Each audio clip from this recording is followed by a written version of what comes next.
10사람이 기브아에 와서 사울에게 말하여 이르되 다윗이 광야 앞 하길라산에 숨지 아니하였나이까? 사울이 일어나 십광야에서 다윗을 찾으려고 이스라엘에서 택한 사람 3,000명과 함께 십광야로 내려가서 사울이 광야 앞 하길라산 길가에 진치니라.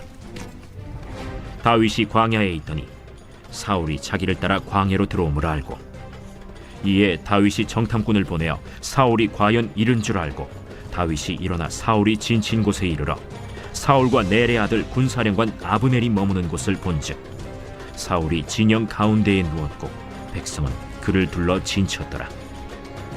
이에 다윗이 햇사람 아히멜렉과 스루야의 아들 요압의 아우 아비새에게 물어 이르되 누가 나와 더불어 진영에 내려가서 사울에게 이르겠느냐? 아비새가 이르되 내가 함께 가겠나이다. 다윗과 아비새가 밤에 그 백성에게 나아가 본즉 사울이 진영 가운데 누워 자고 창은 머리곁 땅에 꽂혀 있고 아브넬과 백성들은 그를 둘러 누웠는지라. 아비새가 다윗에게 이르되 하나님이 오늘 당신의 원수를 당신의 손에 넘기셨나이다. 그러므로 청하오니 내가 창으로 그를 찔러서 단번에 땅에 꽂게 하소서. 내가 그를 2번 찌를 것이 없으리이다. 죽이지 말라. 누구든지 손을 들어 여호와의 기름 부음 받은 자를 치면 죄가 없겠느냐? 여호와께서 살아계심을 두고 맹세하노니 여호와께서 그를 치시리니 혹은 죽을 날이 이르거나 또는 전장에 나가서 망하리라. 내가 손을 들어 여호와의 기름 부음 받은 자를 치는 것을 여호와께서 금하시나니 너는 그의 머리 곁에 있는 창과 물병만 가지고 가자. 다윗이 사울의 머리 곁에서 창과 물병을 가지고 떠나가되 아무도 보거나 눈치채지 못하고 깨어있는 사람도 없었으니 이는 여호와께서 그들을 깊이 잠들게 하셨으므로 그들이 다 잠들어 있었기 때문이었더라. 할렐루야. 사순절 온라인 말씀 묵상을 통해 날마다 하나님과 동행하는 상당의 모든 가족들이 되시기를 주님의 이름으로 축복합니다. 지난 시간 우리는 악하고 어리석은 나발의 마지막을 보았습니다. 그리고 반면에 하나님의 사람 다윗과 지혜로운 아비가일의 모습을 통해 하나님의 자녀된 우리가 이 땅 가운데 설정해야 될 방향은 하나님의 일을 신뢰하며 하나님의 일하심을 찬양하는 것임을 함께 나누었습니다. 그리고 이어서 오늘 본문은 24장의 엔게디 광야에서 다윗이 사울을 죽일 수 있었음에도 불구하고 사울의 옷자락만 베었던 사건과 평행을 이루며 다시 사울과 다윗의 갈등의 상황을 보여주고 있습니다. 사울은 이미 엔게디 광야에서 자신의 목숨을 살려준 다윗에게 항복하고 다윗의 의로움을 인정했습니다. 그런데 다시 병이 도진 것일까요? 다윗이 십광야 앞 하길라산에 숨어 있다는 정보를 듣고 사울은 다시금 3,000명의 군사를 이끌고 다윗을 찾아 죽이기 위해 수색하기 시작합니다. 우리는 사울의 모습을 통해서 사울이 놓치고 사울이 범했던 가장 큰 오류를 기억해야 합니다. 사울은 자신의 칼을 겨누어야 할 진짜 대적이 누구인지 올바르게 분별하지 못했습니다. 사울에게서 하나님의 영이 떠나고 그는 다윗을 향해 질투와 증오심으로 가득 찼습니다. 하나님의 말씀을 청종하지 않음을 회개하며 다윗을 사랑으로 섬기고 왕위 계승이 막힘없이 진행되도록 도와야 함에도 사울은 반대로 질투와 증오의 칼을 갈며 다윗을 죽이려 한 것입니다. 사울의 대적은 사실 다윗이 아니라 하나님의 말씀을 청종하지 못하게 만드는 사울 내면의 악함이었으며 더 나아가 외부의 적이었던 블레셋이란 나라였습니다. 우리도 때론 나의 대적을 올바르게 분별하지 못할 때가 있습니다.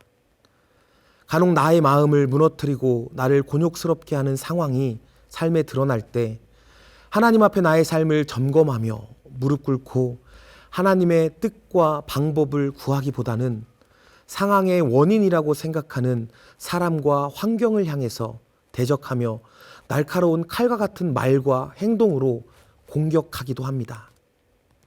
그렇기에 하나님께서는 오늘 사울의 모습을 통해서 우리가 정말로 대적해야 될 대상을 올바르게 판단해야 함을 말씀하고 계십니다. 에베소서 6장 12절의 말씀을 보게 되면 우리의 씨름은 혈과 육을 상대하는 것이 아니요 통치자들과 권세들과 이 어둠의 세상 주관자들과 하늘에 있는 악한 영들을 상대함이라. 이처럼 우리가 정말 대적해야 될 대상을 올바르게 분별하여서 대적할 곳을 향해서는 담대하게 예수의 이름으로 대적하며 반대로 사랑으로 지켜야 할 곳에 하나님의 사랑을 드러내는 것이 우리들의 믿음을 지키는 첫 번째 스텝이 되는 것입니다. 다시 본문으로 돌아와서 엔게디 광야에서의 사건과 같이 사울은 다시 3,000명의 군사를 이끌어 다윗을 수색하는데 그때의 사건과는 한 가지 다른 것이 있었습니다. 그것은 24장의 엔게디 광야에서의 사건에 다윗은 사울을 피해 굴에 숨어 있었지만 오늘 본문에서는 다윗이 사울의 진영에 정탐꾼을 파견하고 더 나아가 다윗과 아비새가 사울의 진영 한가운데로 직접 침투했다는 것입니다. 그리고 진영 한가운데로 침투를 성공한 다윗과 아비새는 무방비로 잠들어 있는 사울 앞에 서게 됩니다. 우리 함께 오늘 본문 말씀 7절에서 8절 말씀을 읽어보겠습니다. 다윗과 아비새가 밤에 그 백성에게 나아가 본즉 사울이 진영 가운데 누워 자고 창은 머리 곁 땅에 꽂혀 있고 아브넬과 백성들을 그를 둘러 누웠는지라. 아비새가 다윗에게 이르되 하나님이 오늘 당신의 원수를 당신의 손에 넘기셨나이다. 그러므로 청하오니 내가 창으로 그를 찔러서 단번에 땅에 꽂게 하소서. 내가 그를 2번 찌를 것이 없으리이다 하니. 사울이 잠들어 있는 진영 한가운데로 침투를 성공한 다윗과 아비새입니다. 그리고 사울의 머리맡에는 창이 꽂혀 있습니다. 그때 때마침 아비새가 다윗에게 이야기합니다. 오늘이 하나님께 허락하신 기회입니다. 다윗, 당신이 할 필요도 없습니다. 제가 하겠습니다. 2번 찌를 것도 없습니다. 단 한 번이면 됩니다. 여러분, 이것보다 더 기가 막힌 타이밍이 어디 있겠습니까? 누가 보아도 하나님께서 허락하신 타이밍 같고 특히 아비새가 그 일을 감당해 준다면 하나님께서 명하신 대로 기름 부어 세우신 왕을 다윗의 손에 피를 묻히며 처리한 것이 아니기에 하나님의 말씀에도 불순종한 모습이 아닐 수 있습니다. 그러나 다윗의 관점은 아비새와 달랐습니다. 오늘 본문의 9절 말씀을 함께 보겠습니다. 다윗이 아비새에게 이르되 죽이지 말라. 누구든지 손을 들어 여호와의 기름 부음 받은 자를 치면 죄가 없겠느냐 하고. 아비새는 이 모든 상황을 하나님이 주신 기회라고 여겼습니다. 그리고 그 기회를 반드시 잡아야 한다고 생각했습니다. 그러나 다윗은 그가 청종하는 하나님의 말씀을 기준 삼아 바라보았을 때 이것은 기회가 아닌 하나님의 시험으로 바라봤던 것입니다. 우리는 때때로 기회와 시험의 사이에서 갈등하곤 합니다. 그리고 내가 평소에 마음에 품었던 기준이 선택의 순간에 결정적인 역할을 하게 됩니다. 내가 일상의 삶에서 하나님의 말씀을 청종하여 말씀이 나의 삶의 기준이 되고 그 기준된 말씀이 나의 믿음의 눈을 통해 나의 관점이 되었다면 누가 보아도 그럴듯해 보이고 주변의 말들과 삶의 경험들을 통해 쌓인 데이터가 가리키는 곳이라 할지라도 하나님의 말씀에서 벗어났다면 그 길을 따르지 않는 선택을 하는 것입니다. 그렇게 다윗의 삶은 하나님의 말씀이 기준되는 삶이었습니다. 이것이 다윗의 믿음이었습니다. 그렇기에 그는 하나님이 원하시는 선택을 할 수 있었고 기회가 아닌 이스라엘의 왕으로서의 하나님의 시험임을 인지하여 통과할 수 있었던 것입니다. 하나님은 우리가 세상의 가치에 기준을 두지 않고 하나님의 말씀에 기준을 두기 원하십니다. 나의 경험과 내 안에 쌓인 수많은 데이터로 기준 삼지 않고 오직 하나님의 말씀을 청종하여 기준을 두기 바라십니다. 그리고 그 기준은 철저해야 할 것입니다. 말씀을 나름대로 해석하며 나의 삶에 말씀을 끼워 맞추는 모습이 아니라 변하지 않는 하나님의 말씀에 나의 삶을 맞추는 것, 이것이 하나님의 말씀을 청종하는 삶이며 다윗과 같이 말씀이 기준된 삶이 되는 것입니다. 결국 다윗은 무방비로 잠들어 있던 사울을 해하지 않습니다.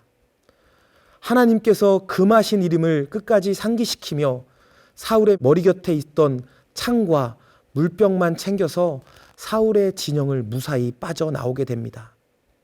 그리고 오늘 본문의 12절 하반절을 보게 되면 이는 여호와께서 그들을 깊이 잠들게 하셨으므로 그들이 다 잠들어 있었기 때문이었더라 라고 말씀하십니다. 그 진영 가운데로 다윗이 들어가겠다고 결단하게 하신 이도 하나님이십니다. 또한 사울과 그의 군사 모두를 깊이 잠들게 하시고 깨지 않게 하심도 하나님이십니다. 결국 무사히 창과 물병만 가지고 나오게 하심도 하나님이셨습니다. 오늘 다윗의 모습을 통해 보이셨던 것처럼 하나님께서는 나의 삶에 하나님의 나라를 이루기 위해서 기회와 시험을 반복하실 것입니다. 그때마다 하나님의 말씀을 기준 삼은 선택은 하나님이 주신 기회를 붙잡기도 할 것이고 하나님의 시험을 통과하는 삶이 되기도 할 것입니다.